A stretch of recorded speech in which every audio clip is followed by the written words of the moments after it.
bots aren't really treated particularly well, as Alita 1 is demoted for an accident that wasn't even her fault, and when Orion stood up for her, he was met with the same brutality, though D16 was the one to deliver, but he didn't escape the justice of Darkwing's punch.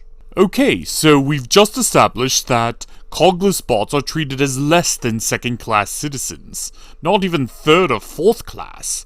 They're literally just slave labor that transforming Transformers can do whatever they want with. In other words, it's the perfect environment for bots like Orion and D to have deep-seated resentment and the feeling of injustice for something they could never help.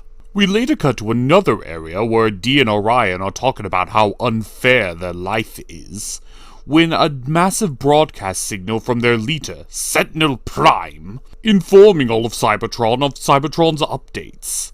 And it's here we learn that he doesn't actually possess the Matrix of Leadership. It's lost. And he has no idea where it is, and he's constantly leading teams to the surface in order to try and find it. But, to distract the masses from the fact that they're having an energy shortage, he introduces the Iacon 5000 to keep their spirits alive. And this gives Orion pause. Okay, that is a serious red flag on Sentinel's part. Every, and even the casual Transformers fan could tell you that without the recognition of the Matrix of Leadership, this guy is probably not a Prime.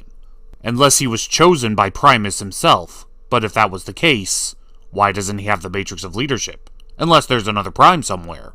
But due to the rules that this movie introduced, without the Matrix of Leadership, there's no energon flow. And if there's no energon flow, then they would have to go into the mines. So the fact that they're miners in the mines mining energon, instead of just having a natural fuel source, that means no Matrix of Leadership, therefore there's no Prime.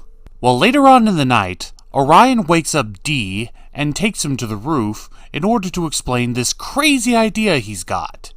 He plans on entering both of them into the Iacon 5000 in order to race against the other transforming bots.